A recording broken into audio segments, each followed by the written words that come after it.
Opstand in Efese.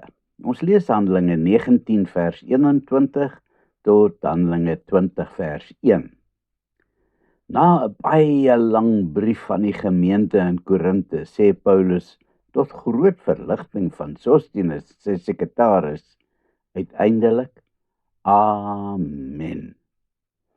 Intussen het hy solank vir Timotheus na Korinthe gestuur om die gemoedere daar te gaan probeer kalmeer, terwyl hy nog besig is om die brief te skryf.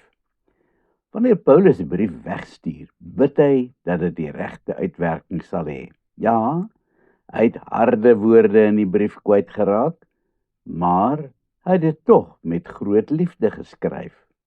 Sy slotwoorde is immers: die genade van die Here Jesus sal by julle wees. My liefde is by julle almal in Christus Jesus. Kon hy dit duideliker gestel het? Die tyd vlieg verby in Efese. Hulle werk nou al byna 3 jaar hier en daar's asemrowende vrug op hulle arbeid. Maar Paulus het darm ook nie net in Efese in hierdie 3 jaar gewerk nie. Nee, hy het reg deur die provinsie Asië verskeie van die ander dorpe en stede in die omgewing besoek en die mense daar geleer van Jesus. Nou is hy tevrede dat hy gedoen het wat hy kon doen. Die tyd het dalk nou aangebreek vir hom om aan te skuif. Miskien moet hy weer 'n draai maak in Macedonië en al die gemeentes daar gaan besoek. Nog 'n besoek aan Jerusalem sal ook nie 'n slegte idee wees nie.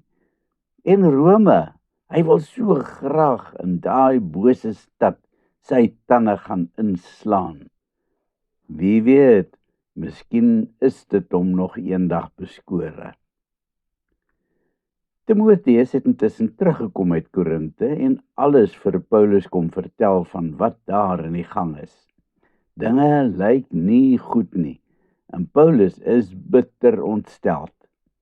Timotheus kon ook nie veel uitgerig kry nie. Inderdaad besluit hy om haarself besoek te gaan bring aan Korinthe, sodat hy persoonlik daar met die gemeente kan gaan gesels. En so klim Paulus op die eerste beskikbare skip en vaar oor na Agaia om daar die gemeente van Korinthe te gaan besoek. Dit was 'n kort en pynlike besoek, wat Paulus liewer sou wou vergeet. Ons lees so ietsie daarvan in 2 Korintiërs 2 vers 1. Wanneer Paulus uit Korinthe terugkeer, skryf hy 'n derde brief aan die gemeente.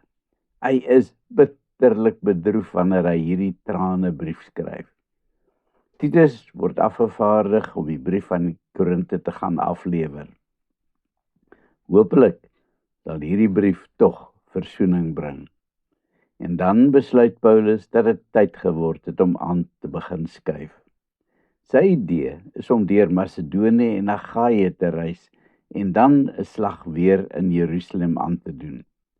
Timotheus en Erastus word afgevaardig om solank vooruit te gaan, om te gaan voorbereiding doen vir sy besoek. Dan kan hy mos rustig hier in Efese dinge afsluit en moontlik nog 'n laaste besoekie gaan bring aan al die ander gemeentes in Asië waar hy die afgelope 3 jaar gewerk het. Intussen is dinge in Efese nie baie lekker nie. 'n Sekere silwersmid met die naam Demetrius is nie 'n gelukkige man nie. Sy besigheid is besig om ten gronde te gaan. En dit is alles Paulus se skuld. Hy roep 'n vergadering uit vir al die silwersmede van die omgewing en hy stel sy saak. Paulus se prediking het gemaak dat mense nou nie meer hulle beeldjies wil koop nie, want hulle is dan nou kwansy's afgode. Die manne stem saam. Hulle voer almal deesdae 'n hongerloon en dit as gevolg van Paulus se prediking. Demetrius kry dit reg om die spul goed op te sweep en al skreeuende en jullende storm die spul na die amfitheater. Teen hierdie tyd het hulle ook al 'n groot skare ander mense saamgesleep en nou ontaard dit in 'n volskaalse opstand. Paulus kom te hore van die opstand en hy is baie bekommerd. Ek moet met hulle gaan praat. Nee, Paulus, as jy dit op die amfitheater gaan waag, is jy dood. Moenie gaan nie, asseblief. Intussen raak dinge lelik op die amfitheater. 'n Klompie Jode reken dat hulle die spul tot bedaring kan bring. Hulle stoot vir Alexander vorentoe en hy hou sy hand in die lug om stilte te kry. So amper bedaar die spul, maar wanneer hulle sien dat hy 'n Jood is, skree hulle net al harder. Groot is Artemis van die Efesiërs, groot is Artemis.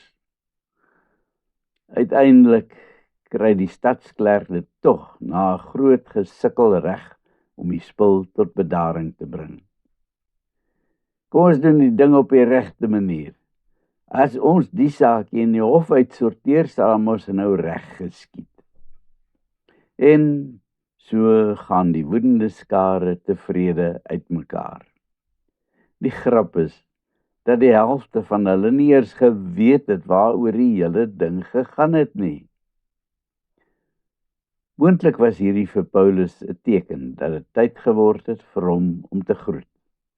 Hulle kom al die gelowiges van Efese bymekaar en dan praat hulle moed in. Dinge gaan nog baie moeiliker raak vorentoe. Hierdie opstand het dit bewys, maar hulle moenie moed verloor nie, want hulle moet vasbyt en volhard in die dinge wat hulle geleer is. Na baie emosionele groetery van die gemeente wat baie diep in sy hart ingekruip het, vertrek Paulus na Macedonië, waar sy seun Timoteus reeds op hom wag. Ons is bekommerd wanneer ons die verskriklike dinge om ons sien gebeur. Korrupsie, haat, opstande. Nou is dit alweer die verskriklike haat wat opgevlam het teen buitelanders en woedende skares met moord in hulle harte. Wees net rustig. Vertrou op die Here. Moenie dat die dinge jou onderkry nie. Kom ons bid. Here, ek sien dikwels met groot angs die dinge rondom my gebeur. Gee my asseblief vrede in my hart hieroor, want U is steeds in beheer. Amen.